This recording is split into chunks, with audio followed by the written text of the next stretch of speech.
Assalamualaikum warahmatullahi wabarakatuh.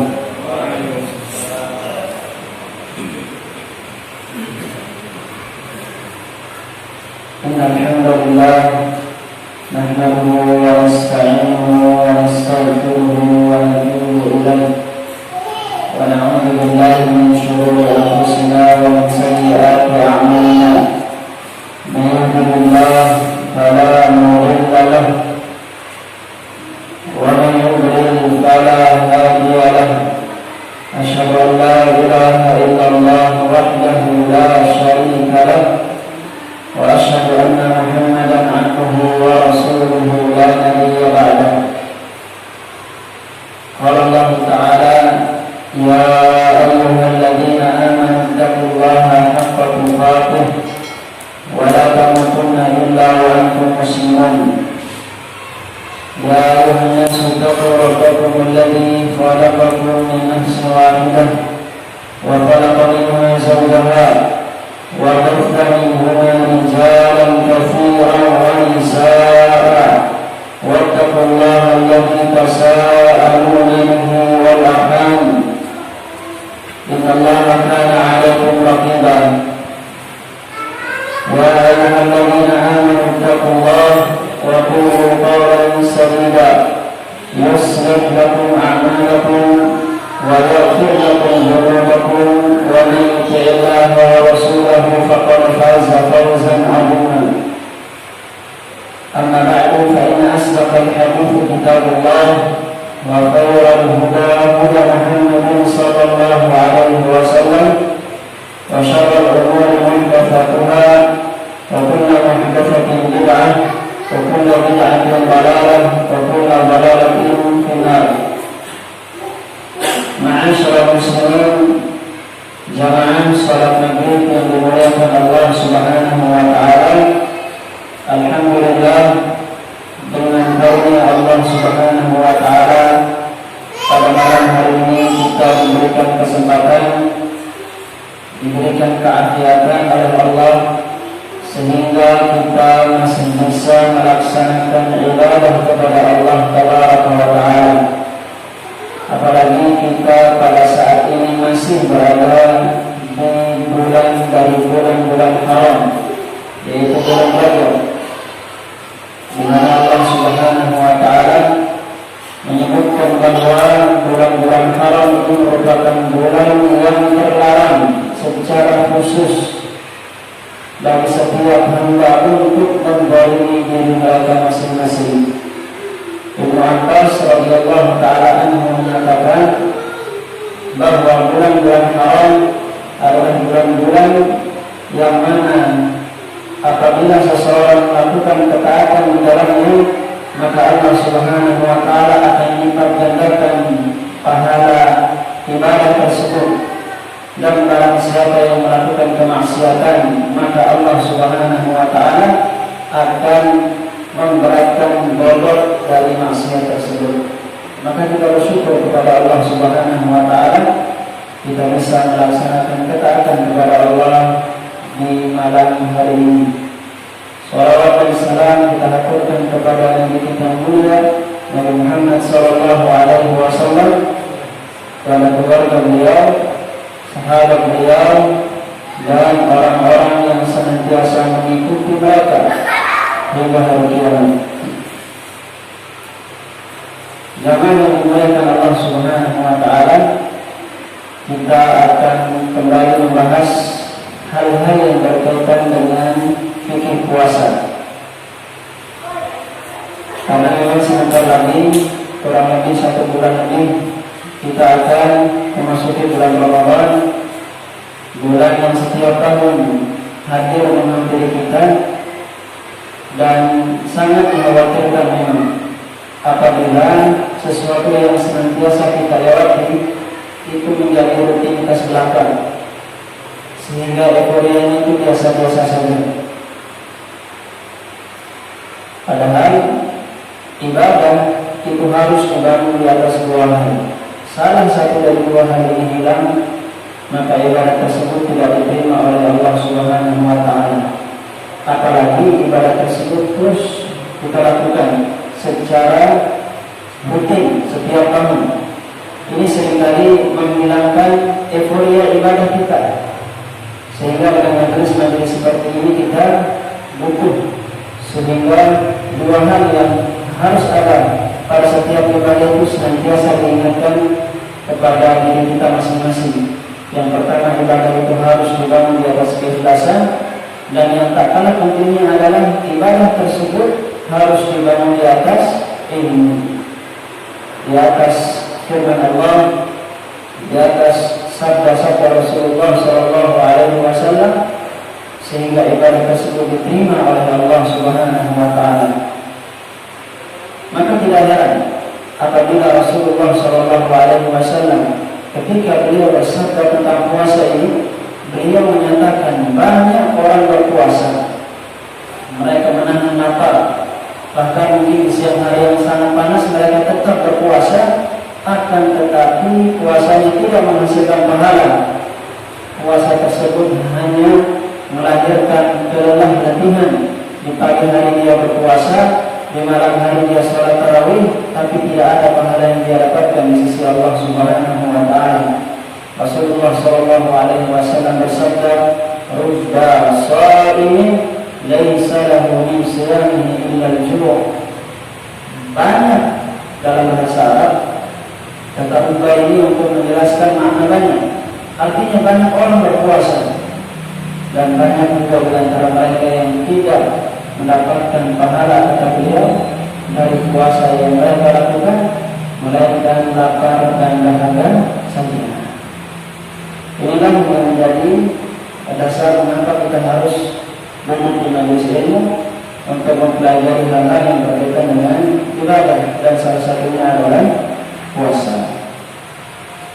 Jamaah yang dimuliakan Allah Subhanahu wa Ta'ala, kalau tidak salah pada pertemuan yang telah lewat sudah dibahas 2 hal, yaitu apa? Masalah masuknya waktu Ramadan. Bagaimana cara menentukan waktu Ramadan? Siapa yang bisa jawab? Ya, biru'yati al-hilal, yaitu dengan melihat hilal. Dan alhamdulillah di negara kita hal ini sudah di backing oleh pemerintah, sudah dilakukan oleh pemerintah. Maka setiap muslim di negara kita seharusnya adalah mengikuti apa yang telah ditetapkan oleh pemerintah. Di setiap daerah sudah dipasang teropong-teropong untuk bisa menyaksikan munculnya hilal di malam 1 Ramadan. Dan ini adalah nikmat dari Allah Subhanahu wa Ta'ala. Maka kita syukuri dengan mengikuti arahan pemerintah terkait dengan masuk dan keluarnya bulan Ramadan. Kemudian yang kedua yang dibicarakan apa lagi?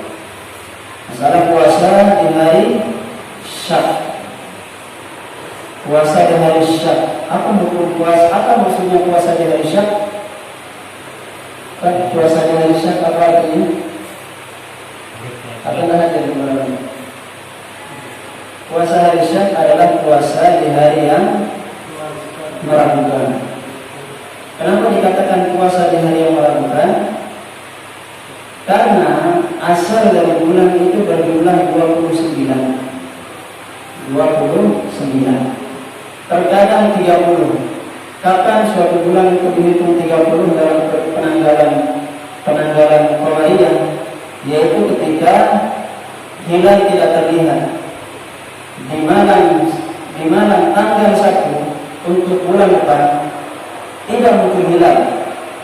Maka karena tidak muncul hilal atau tidak terlihat, maka Islam atau Rasulullah SAW memerintahkan kita untuk menyempurnakan bilangan bulan tersebut menjadi 30 hari. Asyhadu hakada wa hakada, kata Rasulullah SAW. Bilangan bulan itu terkadang 29 hari, kadang 30 hari. 29 itu yang asal, 30 itu ketika tidak terlihat hilal. Dan kita dilarang puasa di tanggal 30 Sya'ban. Itulah hari Syak. Itulah yang namanya hari hari Syak, hari yang meragukan 30 Sya'ban. Rasulullah sallallahu alaihi wasallam bersabda, "Man shoma yaum Syak," barang siapa yang berpuasa pada hari yang diragukan, yaitu tanggal 30 Sya'ban, faqad asara al-qasim, maka dia telah bermaksiat kepada Rasulullah sallallahu alaihi wasallam. Kecuali orang-orang yang sudah terbiasa puasa sunnah. Dia biasa puasa Senin Kamis, atau biasa puasa Daud, atau dia orang yang terbiasa memperbanyak puasa di bulan Sya'ban. Ini kan sunnah. Memperbanyak puasa di bulan Sya'ban itu sunnah Rasulullah sallallahu alaihi wasallam. Misal kita ambil contoh orang biasa puasa Senin Kamis. Senin dia puasa, kemudian di hari Kamis tepat tanggal 30 Sya'ban. Orang yang seperti ini, karena memang dia terbiasa melakukan puasa, maka dia diperbolehkan puasa di hari Syak tersebut. Karena dia bukan menyengaja untuk berpuasa di tanggal 30 Sya'ban. Bisa dipahami? Insyaallah. Kita lanjutkan. Permasalahan yang ketiga, permasalahan tentang orang-orang yang punya uzur untuk melakukan puasa. Dia tidak mampu melakukan puasa. Seperti dua golongan orang. Yang pertama orang yang sakit, yang kedua orang yang dalam bahasa Arab dinamakan al-ajiz. Al-ajiz, orang yang ajiz. Kita akan bahas dulu orang yang ajiz. Apa maksudnya orang yang ajiz? Orang yang ajiz adalah orang yang tidak memungkinkan melakukan puasa.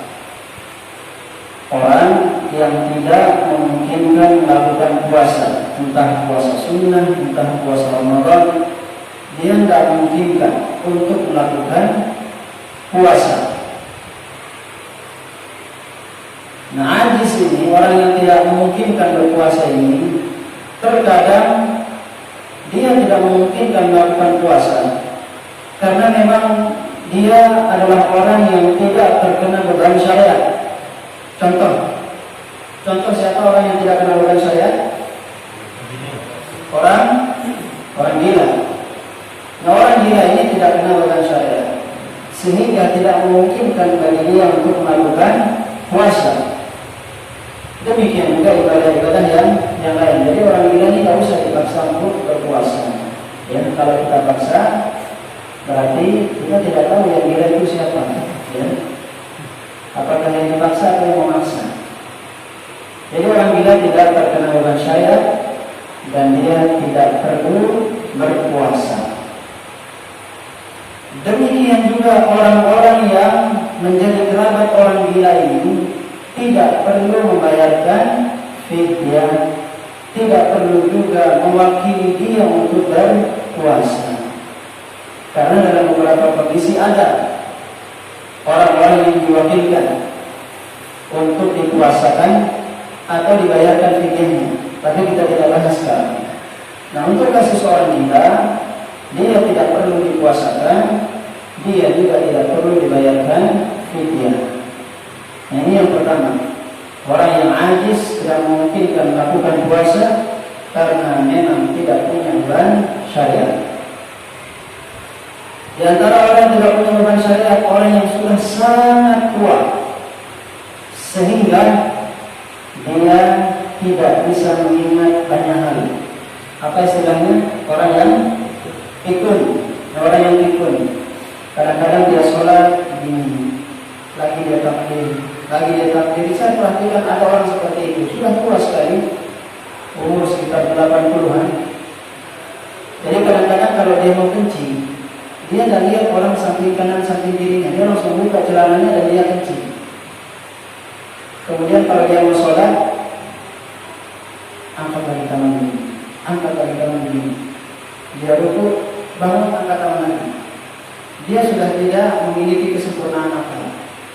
Para ulama menyebutkan orang-orang seperti ini pun tidak memiliki beban syariat. Tidak perlu juga dikuasakan, diwakilkan puasanya oleh anak-anaknya maupun dibayarkan fidyah.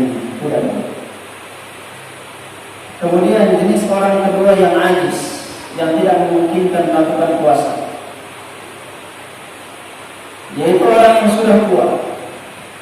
Dia masih waras, tidak pikun, tetapi berat, sangat berat untuk melakukan puasa karena sudah terlalu tua. Jadi kita punya dua jenis orang yang tidak memungkinkan. Yang pertama, yang tidak kena beban syariat. Yang kedua, orang yang sudah tidak mampu untuk berpuasa seperti orang-orang yang tua. Dia masih waras, dia masih punya kewajiban sholat, ya. Cuma untuk melakukan puasa dia tidak mampu. Apa yang harus dia lakukan? Di sini disebutkan fa innahu la syai'a wa amma in kana min ahli taklif fa dhalika kadhalika sin alladhi la yastati'u as-siyam fa innal wajib an yut'ima min malihi wa in at'ama ahadun anhu tadarruan bi idnihi fala haraj.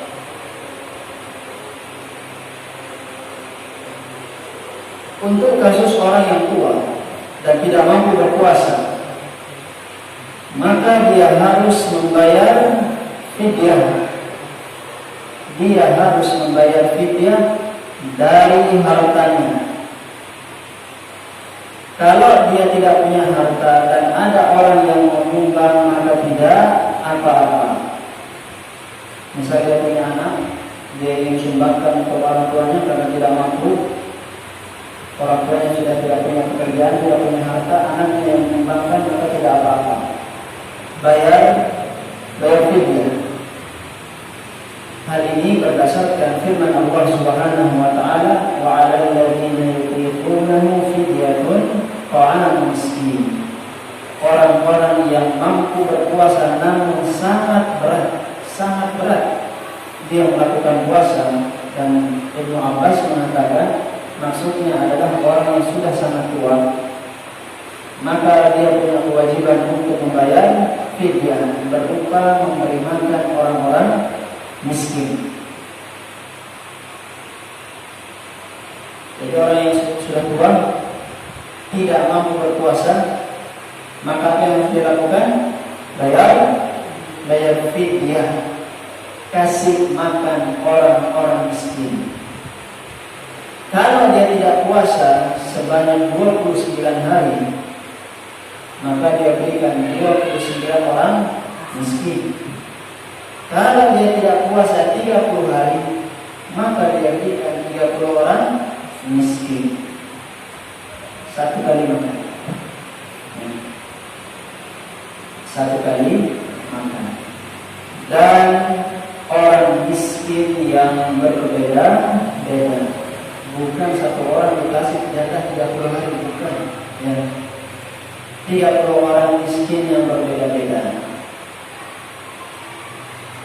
Kemudian bagaimana cara kasih makan orang miskinnya? Di sini dijelaskan ada dua cara. Ada dua cara.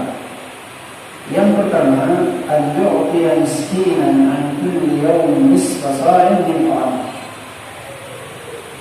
Cara pertama adalah memberikan orang miskin sejumlah hari yang dia tinggalkan setengah sok makanan pokok. Setengah sok makanan pokok. Satu sok itu berapa? Ya? Satu sok berapa? Satu sok itu begini. Ini misal beras, makanan pokok kita beras. Satu sok, ini contoh saja ini. Yang jadi ukuran itu tangannya orang-orang makan. Ya, bukan tangan. Jadi satu sok, 1, 2, 3, 4, itu nama satu sok. Apa namanya?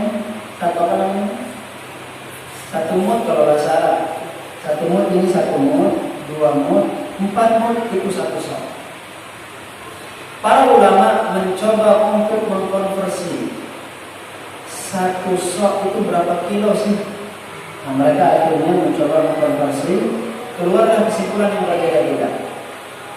Ada yang mengatakan 2,5 kg, ada yang mengatakan 2,4 kg, ada yang mengatakan 3,5, ada yang mengatakan 3 kg. Kalau di Indonesia kebanyakan 2,5. Kalau bayar beras zakat fitrah itu biasanya 2,5, ya. Tidak apa-apa. Kalau saya pribadi lebih contoh untuk ambil jalur pertengahan saja, 3 kg saja untuk hati-hati. 3 kg itu 1 sok. Berarti kalau setengah sok, kalau pakai standar 3 kg, berapa kilogram beras yang kita kasih orang miskin? 1,5 kilogram kasih ke orang miskin. Para ulama menyebutkan jangan cuma kasih beras saja, kasih juga dengan lauknya. Mau kasih telur, atau mau kasih ayam, atau kasih mie, agar benar-benar kata it'am itu terpenuhi. It'am itu memberikan makanan, jadi rasanya kurang sempurna kalau hanya dikasih beras saja. Ini cara pertama. Cara pertama, kasih bahan mentah. Kemudian cara kedua, an yajma' haula'il masakin bi'adadil ayyam fi baiti, yaitu dengan cara mengumpulkan orang-orang miskin sejumlah hari yang dia tinggalkan di rumahnya, atau di mat'am, atau mengumpulkan mereka di rumah makan, atau fi ghairi dzalik, atau di mana saja, di lesehan, di restoran, di warung warteg, ya. Fayubaddihim, dia kasih makan siang. Kalau lagi puasa berarti tidak bisa makan siang, ya. Berarti makan kemana? Kama kana yaf'alu Anas bin Malik lamma kabura fi sinnihi wa ma qadira 'ala siyam, seperti yang dilakukan oleh salah seorang sahabat Rasulullah sallallahu alaihi wasallam yang bernama Anas bin Malik. Ketika beliau sudah tua, tidak mampu melakukan puasa, beliau kumpulkan orang-orang miskin di akhir bulan Ramadan. Beliau kumpulkan 30 atau 29, beliau masakan jadi, disuruh makan, nih makan sampai kenyang. Ya. Jadi seperti itu. Kalau 29 berarti 29 orang miskin, kalau 30 berarti 30 orang miskin. Kemudian caranya bebas. Mau diberikan per hari atau nanti dirapel di akhir, tidak apa-apa. Baik yang makanan mentah maupun makanan jadi. Bisa dipahami?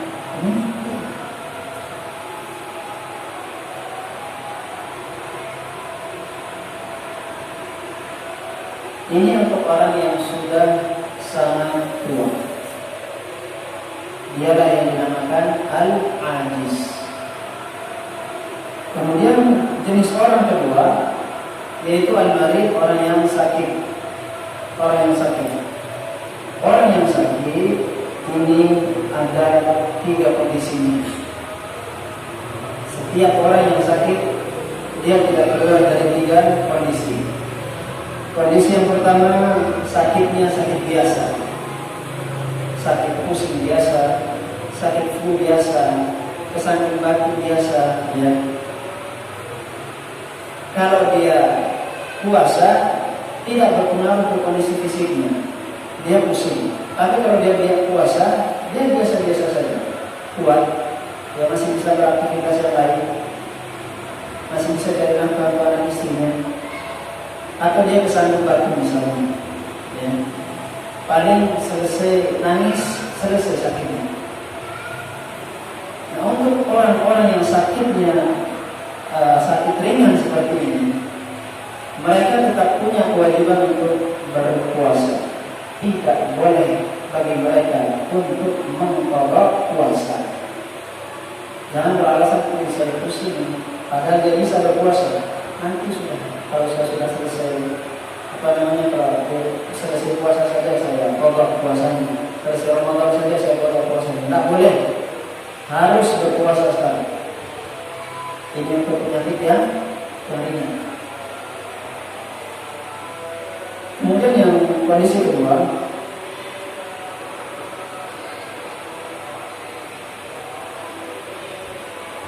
orang yang punya penyakit berat. Untuk mengetahui penyakit berat atau tidak dengan dua cara. Entah dengan kesaksian dirinya, dia benar-benar jujur, ya, dia merasakan kalau saya paksa puasa saya bisa pingsan atau saya bisa masuk UGD, misalnya seperti itu. Dia benar-benar tahu kondisi fisiknya. Seperti orang-orang yang punya penyakit gula. Penyakit gula itu kan ada dua, ya. Ada penyakit gula yang kelebihan gula, ada penyakit gula yang sangat kekurangan gula darah. Saya pernah diceritakan oleh salah seorang keluarga. Beliau punya teman yang punya penyakit gula tetapi kekurangan gula. Tiap 5 menit dia harus minum obat dan harus makan permen. Kalau enggak, drop. Kalau tidak, drop. Nah, orang yang seperti ini, maka di sini disebutkan yahtamu ala hadzal marid an yasum. Dia haram untuk berpuasa.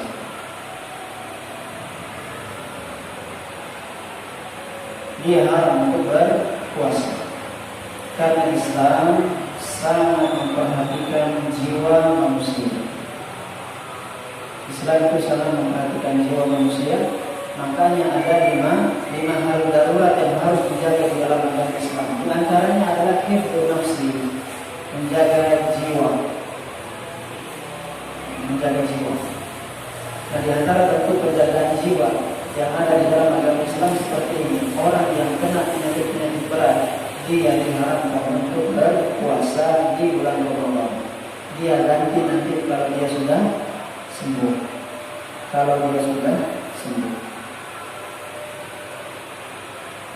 Kalau dia paksa dirinya berpuasa, puasanya sah. Tapi dia telah melakukan perbuatan haram. Ini kondisi kedua, yaitu orang yang berpenyakit berat dan puasa mempengaruhi kesehatan, bahkan mempengaruhi nyawanya. Yang ketiga,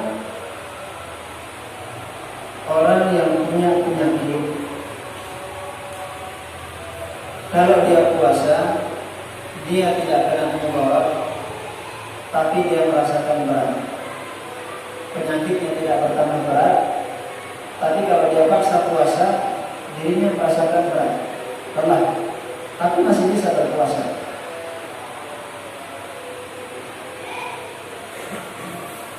Apa hukum berpuasa dalam kondisi penyakit seperti ini? Penyakit pertengahan, mampu berpuasa tapi dia merasakan berat. Beliau di sini mengatakan fahina ini as-shawmu fi haqqihi jaiz. Boleh dia berpuasa. Boleh. Wal fitru fi haqqihi jaiz. Tidak berpuasa pun juga tidak apa-apa. Jadi silahkan dia berpuasa. Silahkan. Mau tidak berpuasa juga silahkan.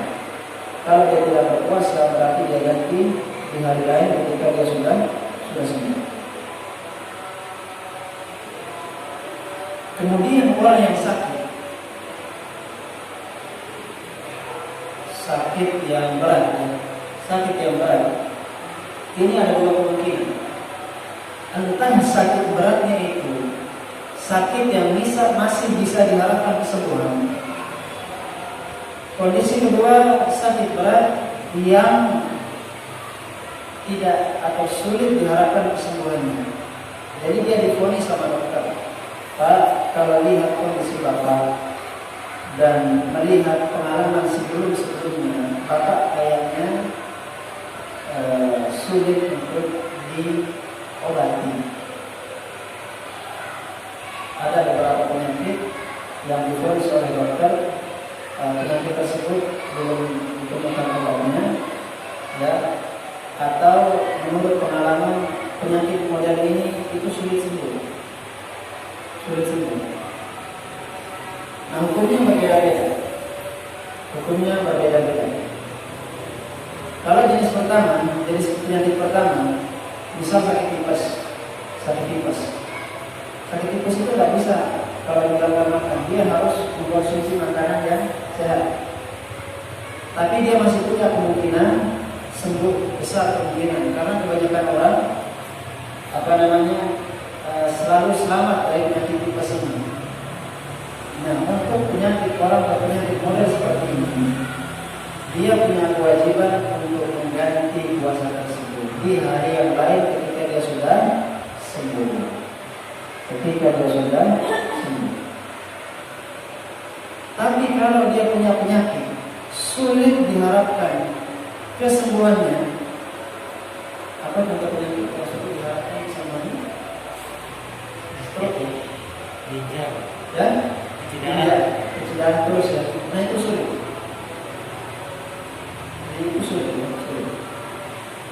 Kecuali kalau dia mampu puasa. Kalau cuci darahnya itu membuat dia sulit untuk berpuasa, maka dalam kondisi seperti ini dia punya kewajiban untuk bayar fidyah. Karena dalam kondisi seperti ini punya penyakit berat yang susah sembuh, ini dikiaskan, disamakan dengan orang yang sudah tua dan tidak mampu berpuasa. Dia bayar fidyah saja.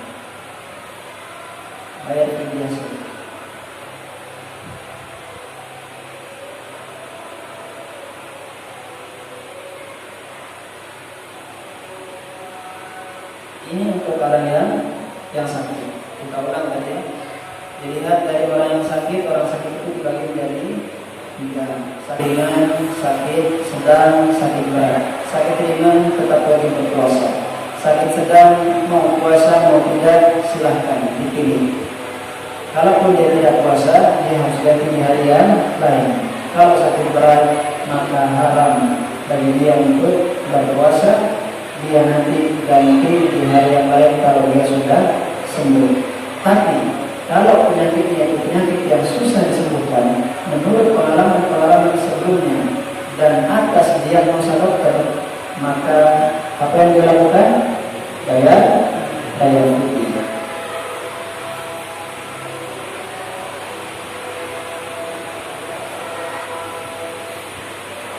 Itu orang sakit. Kemudian yang berikutnya, orang yang safar. Orang yang safar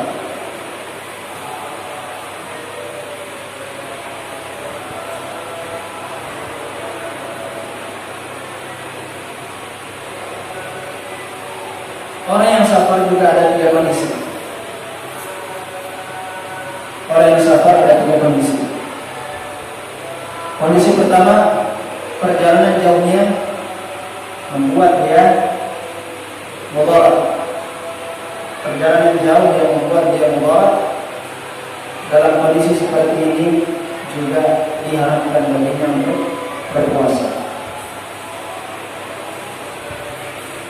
Seperti kejadian di zaman Rasulullah SAW ketika beliau melakukan perjalanan jauh bersama sahabat-sahabat beliau. Rasulullah SAW sudah perintahkan kepada para sahabat untuk berbuka, karena melihat sebagian sahabat itu ada yang jatuh pingsan. Akhirnya Rasulullah perintahkan, ternyata ini safar yang sangat berat. Akan tetapi sebagian masih memaksakan diri untuk berpuasa, karena dia lihat Rasulullah berpuasa juga. Jadi semua sahabat tidak ada yang puasa kecuali Rasulullah. Sebagian lihat Rasulullah kan tidak puasa, terusnya puasa aja. Sampai pada akhirnya dia jatuh pingsan dulu. Dikabarkan kepada Rasulullah SAW, ini kenapa ini kata Rasulullah? Dia masih paksa dirinya puasa oleh Rasulullah. Apa kata Rasulullah? Beliau mengatakan, laisa minal birri as-siyamu fis safar. Bukan termasuk ketaatan kepada Allah orang yang berpuasa ketika safar. Maksudnya adalah safar yang memberatkan. Sampai kejadiannya seperti pingsan, bukan jalan, ya bikin susah orang lain. Ya. Ini tidak boleh berpuasa. Nanti saja setelah keluar bulan Ramadan ganti. Kondisi yang kedua, tidak memudaratkan dia safarnya, akan tetapi dia merasakan berat, lemes sekali dia kalau berpuasa ketika safar. Maka yang afdal adalah dia tidak berpuasa. Yang afdal dia tidak berpuasa sebagai bentuk mengambil keringanan dari Allah Subhanahu wa taala. Allah berfirman, wa 'ala safarin fa'iddatun min ayyamin ukhra. Dan orang-orang yang dalam kondisi musafir bersafar, maka hendaklah dia ganti di hari yang lain. Jadi yang afdal untuk orang yang safar dan dia tidak dia merasakan kelelahan yang sangat, tapi dia masih mampu, maka yang afdal adalah dia berbuka, tidak berpuasa. Kemudian yang terakhir, kondisi yang ketiga, seseorang yang punya fisik bagus, mau dia safar, mau dia tidak safar, dia kuat-kuat saja. Dia kuat-kuat saja. Bahkan fisiknya ini sangat baik. Kadang-kadang orang-orang yang di rumahnya tidak sebaik fisiknya dia yang sedang bersafar. Ini benar-benar sehat ini. Nah, orang seperti ini bagaimana dia?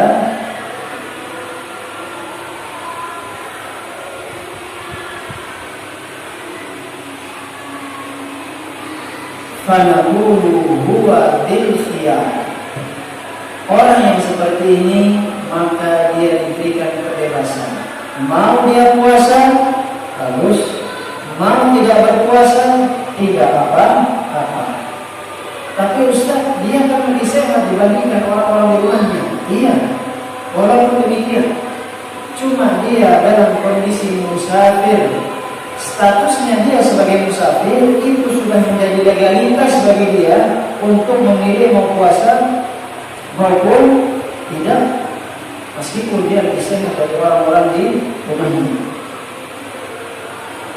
Nah, pada dulu dia, kami katakan dia diberikan kebebasan. Mau puasa silakan, mau tidak puasa juga silakan. Tapi mana yang paling afdal? Puasa atau tidak berpuasa? Kira-kira yang mana yang menjawab? Puasa? Puasa ya? Kan Allah berfirman, "Fa'iddatun min ayyamin ukhra." Kalau dalam kondisi safar dan di hari yang lain. Ini beberapa malam.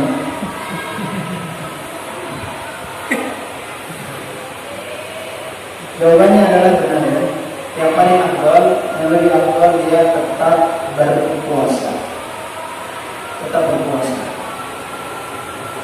Alasannya ada dua.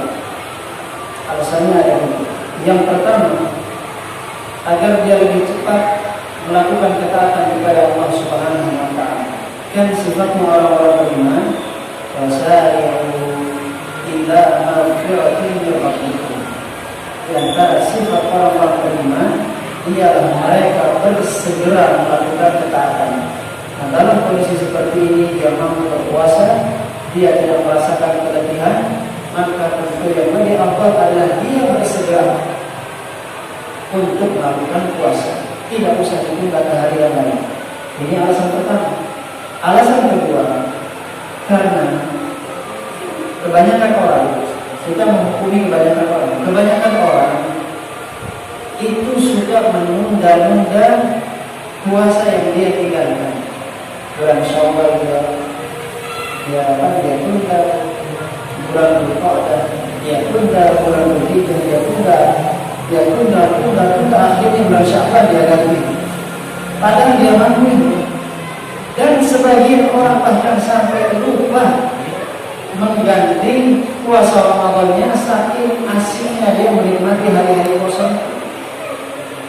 Nah, untuk menutup celah seperti ini, maka para ulama mengatakan bahwa yang afdal adalah dia berpuasa sebagai bentuk untuk melakukan ketaatan kepada Allah dengan segera, dan yang kedua menutup celah agar dia tidak lupa atau bahkan meninggalkan qada puasa Ramadan.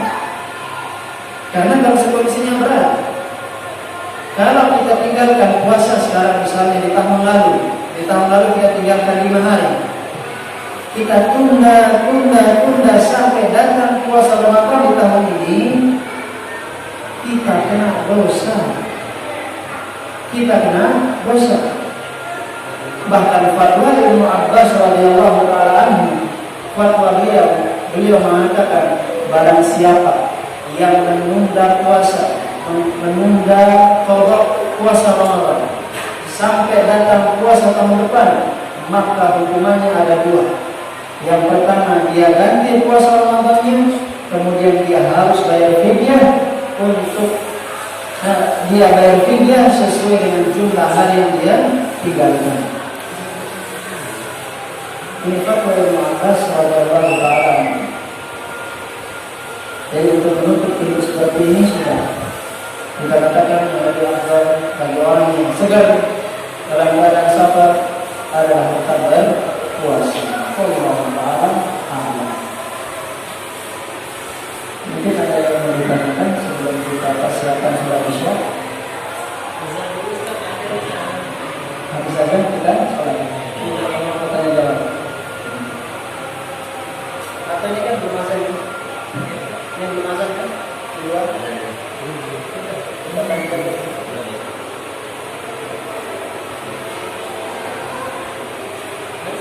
Assalamualaikum Ustaz. Bertanya, batas dikatakan safar itu berapa gitu? Karena beda perjalanan dulu dengan sekarang kan, beda. Kendaraan sekarang lebih cepat kan? Ya, ini memang permasalahan yang banyak dibicarakan oleh para ulama, memberikan batasan seseorang mendapatkan status safar itu seperti apa sih? Ada yang mengatakan kalau lebih dari 3 hari perjalanan, selama 3 hari itu dia dianggap musafir. Hari keempat dan seterusnya dia dikatakan mungkin, sehingga satu safarnya sudah hilang. Ada yang mengatakan sampai 4 hari. Hari kelima dia hilang satu safarnya. Allah a'lam. Di sini ada pendapat dari Syekhul Islam Ibnu Taimiyah rahimahullah. Dia mengatakan masalah status musafir atau tidak pada seseorang itu dikembalikan kepada urf, kebiasaan. Apa maksudnya dikembalikan ke kebiasaan? Dilihat orang-orang yang melakukan perjalanan.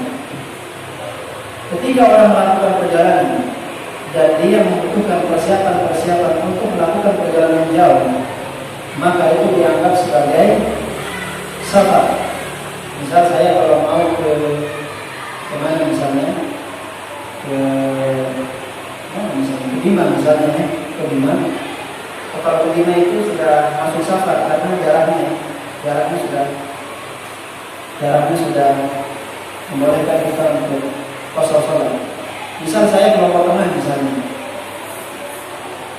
kebiasaan orang misalnya kalau berangkat kelompok tengah itu persiapan bekal, persiapan makanan.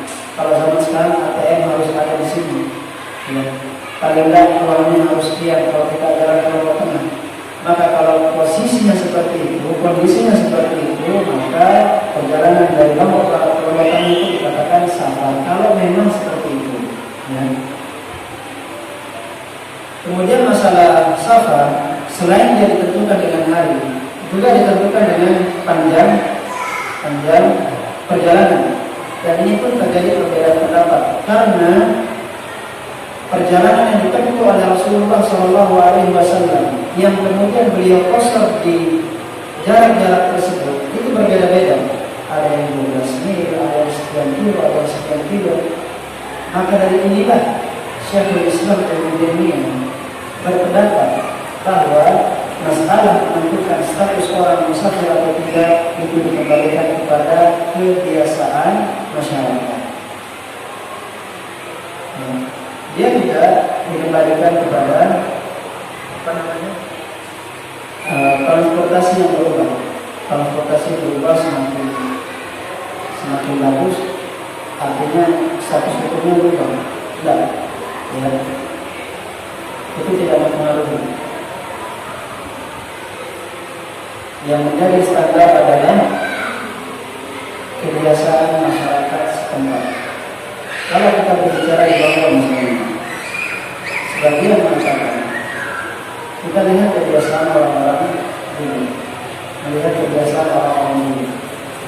Kalau perjalanan ini membutuhkan perbekalan yang banyak, misal dari sini ke mana misalnya, dari sini ke timur orang-orang dulu, mereka harus menyiapkan bekal yang banyak, perjalanan menempuh waktu yang panjang dan jarak yang tidak pendek atau jarak yang jauh, sehingga mereka harus mempersiapkan bekal-bekal selama perjalanan.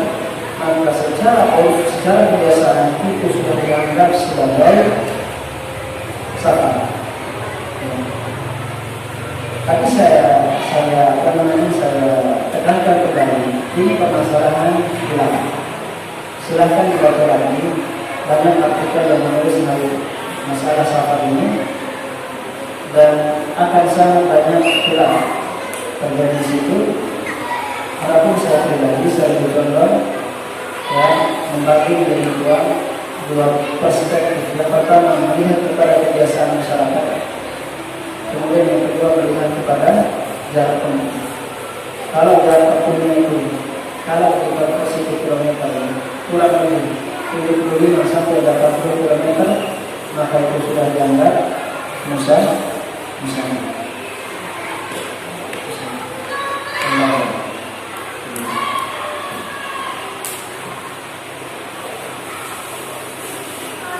Dan juga melihat kebiasaan masyarakat.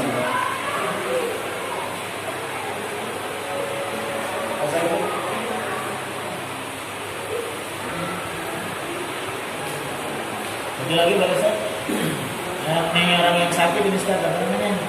Ya biasanya orang mah biasanya rusak puasanya, muntah-muntah dan sebagainya. Itu dia golongan yang mana yang tidak boleh puasa atau? Yang mah ini juga berbeda-beda ya. Yang masing-masing tahu tingkat mahnya itu, ada yang mah sangat akut, ada bahkan yang sampai ada yang sudah stadium 4 itu dia akan mengeluarkan gas dan buat orang-orang tubuhnya itu sakit. Itu ada yang seperti itu, dan saya temukan orang seperti itu. Dia kalau telat makan, dia akan merasakan demikian. Kalau dia kebanyakan makan, dia juga akan merasakan demikian. Nah, dalam proses seperti ini dia tentu diperbolehkan untuk berbuka. Tapi kalau memang dia mampu, walaupun dengan kondisi mampu, dia bisa tahan.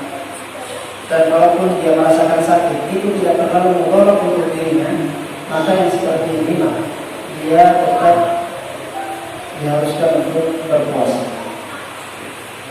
Tinggal dilihat dia sudah stadium berapa. Tanya ya Pak, kamu sudah stadium berapa?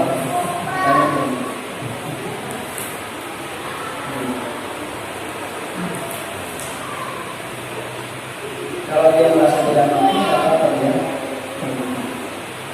sambil dia untuk tapi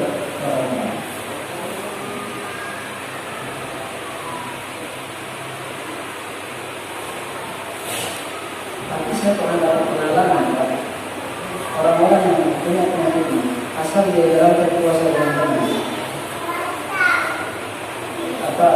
kadar porsi dia berbuka itu pas, porsi dia melakukan makan sahur itu pas, dia tidak akan merasakan sakit itu. sakit-sakit biasa itu biasa. Tapi kalau sampai berpisah apa pun ya, insya Allah bisa. Di sebagian kondisi mana? Kita sekarang kan lebih buka yang berlebihan, kemudian sahurnya 3 piring, jadi akhirnya melampaui batas dan puasanya tidak maksimal.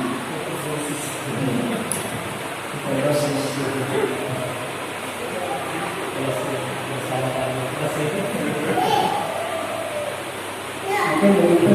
Kayak masalah sahur, kalau kita harus buka harus juga. Dan ibu menyusui atau ibu melahirkan nanti ada pembahasannya. Yang jelas ini juga para ulama berbeda pendapat, khususnya bagi ibu yang menyusui dan ibu yang hamil yang mengkhawatirkan janinnya. Dia mampu berpuasa, tapi dia kasihan sama anaknya. Nah ini apa yang harus dia lakukan kalau dia tidak berpuasa? Kalau Syekh di sini, Syekh mengatakan dia tetap harus mengqadha. Kalau dia tinggalkan puasa karena khawatir anaknya, dia harus mengqadha. Kemudian beliau mengatakan untuk kehati-hatian,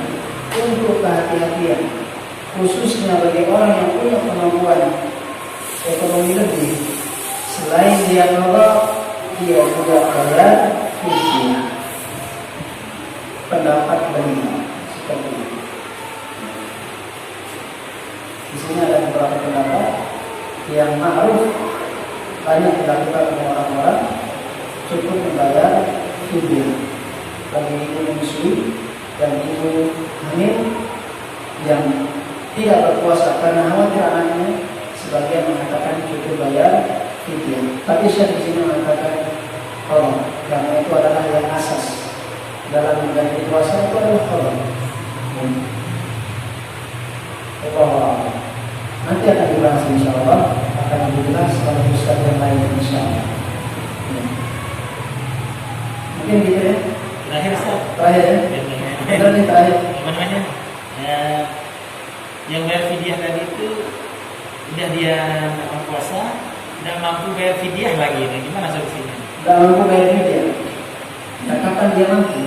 Kalau memang dia tidak mampu sampai dia meninggal, lalu kita berdoa, saya tidak usaha. Allah tidak memberikan beban saya yang memiliki kemampuan.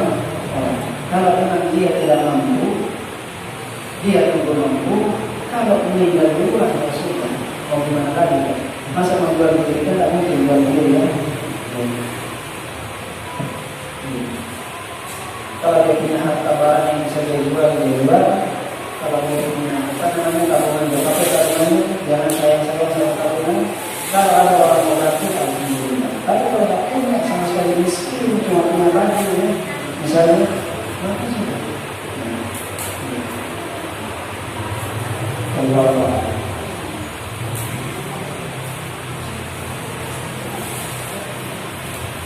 Subhanallah wa bihamdihi, asyhadu an la ilaha illa anta